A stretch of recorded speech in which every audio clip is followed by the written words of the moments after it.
بسم اللہ الرحمن الرحیم۔ چلے آؤ سیدھے مدینہ مدینہ۔ اللہ تعالیٰ قبول فرمائے۔ آج کی مجلس شاید مختصر ہوگی۔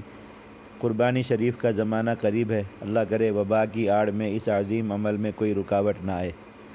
ایک بات یاد دلانے کی سخت ضرورت ہے، خود کو بھی اور دوسرے مسلمانوں کو بھی، کہ ہمارے دلوں میں قربانی کی روحانی شان کم نہ ہو، بلکہ ہر آئے دن، ہر اگلے سال ہم قربانی میں ترقی کی کوشش کریں اور اس مبارک عمل کو رسم یا بوجھ نہ سمجھیں۔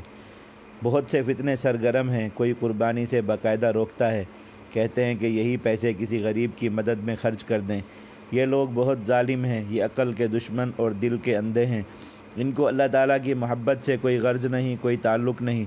عید الاضحیٰ کے دن محبت کا بازار سجتا ہے۔ اللہ تعالیٰ کی محبت پانے کے لیے عاشقوں نے کیا کیا نہیں کیا، مگر ان کی رحمت دیکھیے کہ عید کے دن جانور قربان کرنے سے اس محبت کے لبالب بھرے جام ملتے ہیں۔ عید کے دن اللہ تعالیٰ کے نزدیک قربانی سے زیادہ محبوب عمل کوئی نہیں۔ جن کے دل زندہ ہیں وہ اس راز کو سمجھ گئے۔ وہ سارا سال ایک چرواہے کی طرح جانور کو پالتے ہیں، اس جانور کو اپنے بچوں کی طرح کھلاتے پلاتے ہیں اور گھڑیاں گن گن کر عید کے دن کا انتظار کرتے ہیں کہ کب خون کا قطرہ زمین پر گرے گا اور ہمیں اپنے مولا اور مالک کی محبت ملے گی۔ بڑے بڑے فریج اور فریزر آ گئے، انہوں نے بھی عشق کے بازار کو ٹھنڈا کرنے کی کوشش کی۔ اب بہت سی توجہ گوشت کی طرف ہوتی ہے۔ حصہ داروں میں سے بعض اگر گوشت کی نیت کریں تو کسی کی قربانی بھی قبول نہیں ہوتی۔ گوشت تو اللہ تعالیٰ پورا سال کھلاتے ہیں۔ محبت پانے کی مستی میں کس کو گوشت یاد رہتا ہے، مگر شیطان آرام سے بیٹھنے والا نہیں، وہ اس محبوب عمل پر ڈاکہ ڈالتا ہے۔ مسلمانوں، اخلاص، اخلاص اور اخلاص۔ یا اللہ، صرف آپ کے لیے، آپ کی رضا کے لیے، آپ کی خوشی کے لیے۔ زبان پر تکبیر، ہاتھ میں چھری اور آنکھوں میں آنسو۔ حضرت حابیل شہید جیسا تقویٰ اور جذبہ، حضرت ابراہیم خلیل اللہ علیہ الصلاۃ والی فکر اور نیت۔ وہاں تو بیٹا ذبح ہو رہا تھا اور حضرت آقا محمد مدنی صلی اللہ علیہ وسلم والا والہانہ انداز۔ کبھی حضرت آقا مدنی صلی اللہ علیہ وسلم کی قربانی کے واقعات تو پڑھیں، کس طرح سے قربانی فرماتے، اپنی طرف سے، اپنے اہل و عیال کی طرف سے اور اپنی امت کے غریب مسلمانوں کی طرف سے۔ اشارہ دیا کہ میرا کوئی امتی اس مبارک عمل سے محروم نہ رہ جائے۔ عشق و محبت کے اس بازار میں کوئی امتی خالی ہاتھ نہ رہے۔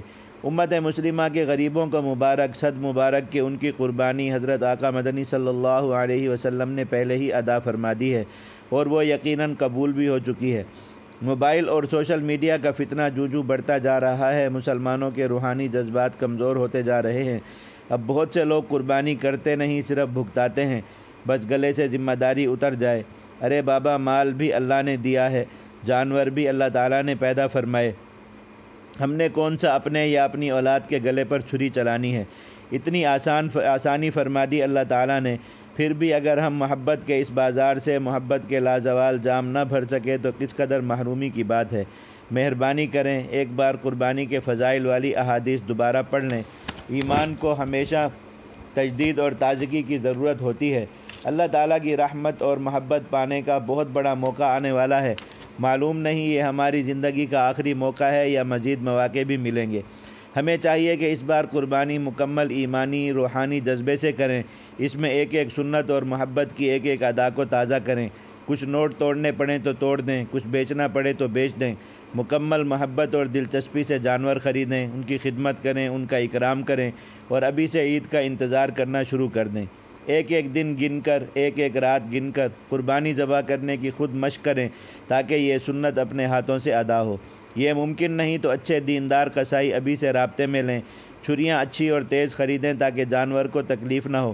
یہ سب جانور جنت میں جائیں گے۔ جنت کی مخلوق کو تکلیف دینا بہت بری بات ہے۔ 1000-2000 بچانے کے لیے اناڑی قصائیوں کو ان بابرکت مویشیوں پر مسلط نہ کریں۔ خود مسلمان بنیں، مرد بنیں، ذبح کرنے کا طریقہ سیکھیں۔ افضل ایام الدنیا کتاب کا مطالعہ کریں، اس میں قربانی کے بارے میں 40 احادیث مبارکہ موجود ہیں، اور بھی بہت سی کام کی باتیں۔ اس سال حج شریف کا معاملہ دل کو زخمی کیے ہوئے ہے، کہیں قربانی کی ناقدری بھی ہمیں نہ لے ڈوبے۔ دیکھیں حضور اقدس صلی اللہ علیہ وسلم کیا ارشاد فرما رہے ہیں۔ فرمایا، آدمی کا کوئی عمل قربانی کے دن اللہ تعالیٰ کے نزدیک خون بہانے یعنی جانور ذبح کرنے سے زیادہ محبوب نہیں ہے۔ قربانی کا جانور قیامت کے دن اپنے سینگوں، بالوں اور کھروں کے ساتھ آئے گا، اور قربانی کے جانور کا خون زمین پر گرنے سے پہلے اللہ تعالیٰ کے ہاں مقام پا لیتا ہے۔ اس لیے خوب خوش دلی سے قربانی کیا کرو۔ قرب کے راستے، قرب کی منزلیں، قرب کی چاشنی، قرب کی لذتیں، اگر چاہتے ہو چلے آؤ سیدھے مدینہ مدینہ مدینہ مدینہ۔ دو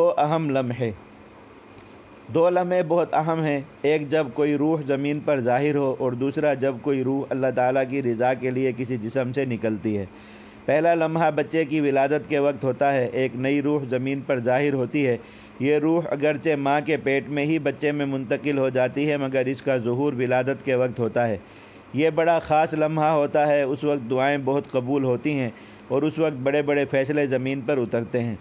دوسرا وہ لمحہ جب کوئی روح ایمان اور دین کی نسبت سے کسی جسم سے جدا ہوتی ہے، مثلاً وہ لمحات جب کوئی مسلمان اللہ تعالیٰ کے راستے میں جہاد کرتے ہوئے شہید ہو رہا ہوتا ہے، یا کوئی ظالم مظلوم مسلمانوں کو قتل کر رہا ہوتا ہے، یا جب قربانی اور صدقے کے جانور اللہ تعالیٰ کی راہ میں ذبح ہو رہے ہوتے ہیں۔ روحوں کی پرواز کا یہ وقت بڑا خاص ہوتا ہے، اس میں دعائیں قبول ہوتی ہیں اور بڑے بڑے فیصلے ہوتے ہیں۔ یہ موضوع کافی تفصیل طلب ہے، آج تفصیل کا ارادہ نہیں، بس اتنا ہی اشارہ کافی ہے۔ عید کا دن آنے والا ہے، ہم میں سے جو ایمان کے ساتھ عید کے دن موجود ہوں گے وہ یہ لمحہ دیکھیں گے، اللہ تعالیٰ کی رضا کے لیے ذبح ہونے کا لمحہ، روح کے جسم سے جدا ہونے کا لمحہ۔ کوشش کریں کہ اس لمحہ آپ روحوں کے مالک اللہ جل شانہ کی طرف متوجہ ہوں۔ اس وقت موبائل اور تصویر بازی کو بھول جائیں، اپنے قیمتی لمحے کو حاصل کریں۔ آخر ایک لمحہ وہ بھی تو آئے گا جب ہماری روح بھی ہمارے جسم سے جدا ہوگی۔ اپنے اس لمحے کے لیے اس قربانی والے لمحے کی قدر کر لیں۔ غفلت، فوٹو بازی، ویڈیو سازی اور گوشت کی فکر نہ کریں، سب کو بھول کر اللہ تعالیٰ کی طرف متوجہ ہوں۔ خوب آہوازاری سے دعا کریں، اپنی موت کو یاد کریں۔ خوش نصیب جانور اس لمحے کیا سے کیا بن گئے۔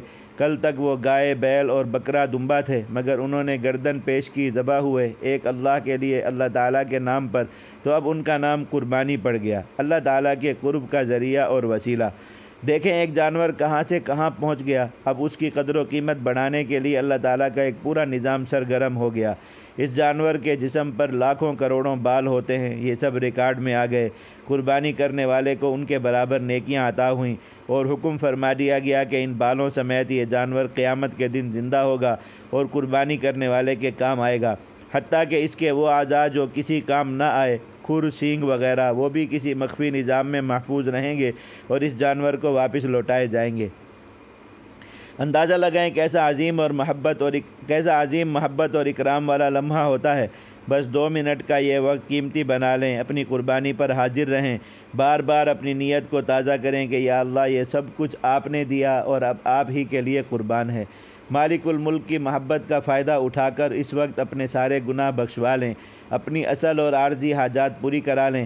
اصل حاجات موت کی سختی سے حفاظت، عذاب قبر اور جہنم سے حفاظت، قیامت کے ہول سے حفاظت وغیرہ، اور عارضی حاجات اپنی دنیا کے مسائل، اور ہاں عافیت مانگنا نہ بھولیں۔